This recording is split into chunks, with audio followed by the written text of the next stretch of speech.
September is a Deaf Awareness Month dedicated to raising public awareness on people, issues, culture and heritage pertaining to the deaf community. Well, we now join our reporter Wycliffe Okech in Homa Bay County, where an event is underway to commemorate Deaf Awareness. Well, Wycliffe, if you can hear me, kindly bring us to speed.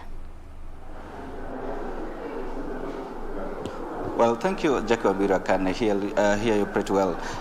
Like you put it outright, that it is the International Week of Awareness for the deaf community, for deaf people actually. And just underway here is a plenary discussion looking into the affairs or the issues that are affecting the thriving deaf communities. And that is the overriding theme for this year, where they are celebrating actually the thriving of deaf communities. And that, on that note, Jackie, you will allow me to engage just right away the chairperson, Peter Mushiri, the chairperson for the National Council for Persons with Disabilities, Mr. Peter Mushiri.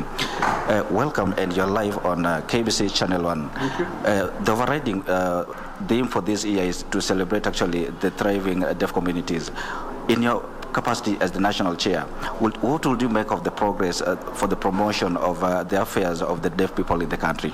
Thank you so much. First of all, let me say this, that sign language is the official language in this country.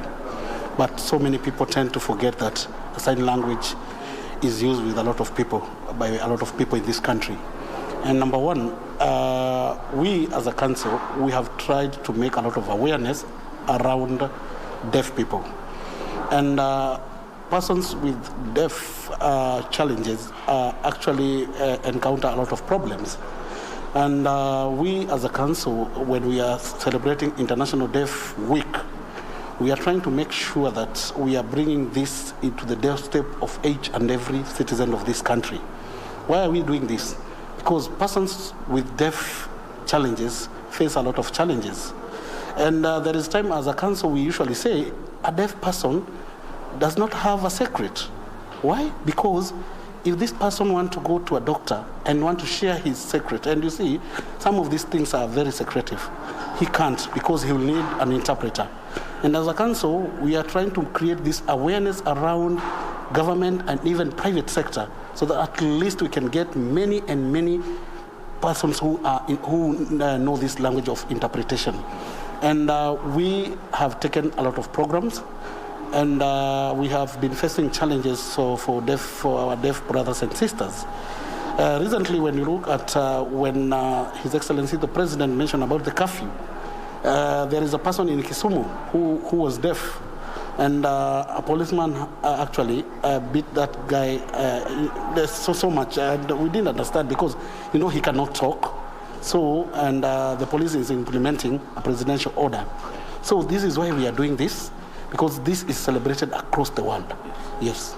Mr. Peter Mushiri, just alongside that, there is an issue that has caused public uproar currently in the country, and that is the CBC new curriculum, the CBC. For the community of the persons living with disabilities, how do you say, what would you make of the correlation between the CBC and whether the new curriculum actually caters to the needs of persons with disabilities, especially the deaf community? Thank you so much. The CBC, let me say, it's a good curriculum. And we have been having participation as a council and also as persons with disability around this curriculum, on how best persons with disabilities can be incorporated into this new curriculum. And I usually challenge even the able bodies, because when you look persons with disability, we have different challenges. And persons with disability are the most best who can actually feature into the new curriculum. Because I challenge even you. When you want to actually to get a drawing, you use your hands, but you can get a person with disability who doesn't have both arms, and he can draw with his mouth. So some of these curriculum which the government is introducing, they are a good curriculum, but also it needs a lot of consultation together with the council and the stakeholders. Very right. Just one more before I let you go. What is the critical thing at the moment that you will probably want the government to focus on to improve probably the affairs of the people living with disabilities? The one critical thing. Yeah, the one critical thing is about the awareness and the disability mainstreaming across the board. I'll not say about the government, but also even the private sector, even us in our own houses. Do we have this accessibility for persons with disability? I have come to learn also in Homa Bay County about the budget making process. Persons with disability are not involved. And this is a challenge because this is clearly in our constitution that citizens have the right of participation in the budget making process.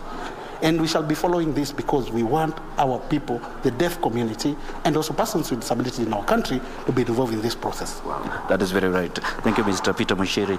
Jackie, that is Mr. Peter Mushiri putting for us into perspective the affairs, or rather the current state of the community of the people living with disabilities, especially the deaf community. He is calling upon all stakeholders, including the government and even the general public, actually, to be sensitive enough to the affairs and the needs of this community, because for the country to achieve equality in every sector, be it education, be it in employability, it needs that we get sensitive enough to the affairs and needs of this particular community.